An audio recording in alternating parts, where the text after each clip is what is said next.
Now let's go over the homework. There are many ways to have accomplished our two problems. The first problem is positioning our game object somewhere on the screen, and the second problem was making sure that as we adjusted our window size, our game object stayed at a particular position. For that problem, I decided to create properties. That way we could use variable names amongst different levels of scope in our script file, which would just basically be our functions. On top of that, I went ahead and created two functions, function setup sprite and function setup game window. In this case, I created two separate functions to explain better what each block of code does. One obviously sets up our sprite width and height class variables, and I then went ahead and did the same thing for our game width and height. I'll talk a little more about that later. And then I went ahead and created different functions for the different positions: top center, bottom center, left, right, and middle,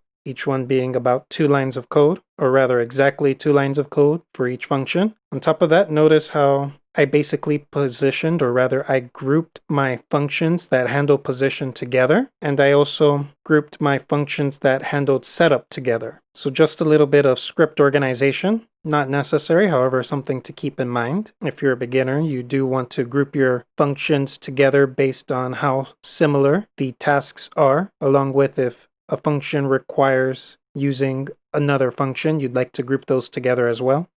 However, something to keep in mind, but not necessarily important if you are starting in your game programming journey. Now, I have two functions, setup game window, setup sprite, and the reason I separated was for a little bit of optimization. Obviously, we only need to set up our sprite variables once because our sprite image doesn't change size during runtime, whereas our game window during runtime will change size. And so we do need to calculate for its different height and width if we want to make sure that we position our sprite game object in a particular position.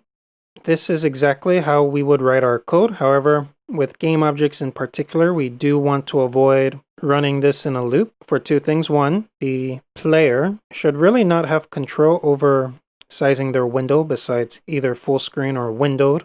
And this is especially true for mobile game programming. Obviously, your users should not have the ability to edit and change their screen size on their cell phones. And so even though for this particular assignment, I wanted you to get the hang of creating functions and their uses, in reality, we would not use this kind of code during game production. Again, I want to point out that this isn't the only way to write code that solves the two problems. For example, enter tree runs every time we enter the scene tree. However, since our sprite image isn't changing its size during runtime, you could, for example, make the argument that setup sprite belongs in the ready virtual method rather than the enter tree virtual method. As a matter of fact, the same could be true for all three. You could go a step above that. For example, you could even make the argument that position middle and setup game window shouldn't even be in either the ready virtual method or the enter tree virtual method because it is getting called in the physics process virtual method. And so if you're starting to look at code like that, that's a good thing because it means, one, you're starting to think a little deeper about how code behaves in our game lifecycle, or rather our script lifecycle. It means you're heading in the direction of optimization. And so that's a good thing if you started thinking like that. And if you haven't, that's okay. As a beginner, try not to worry too much about this.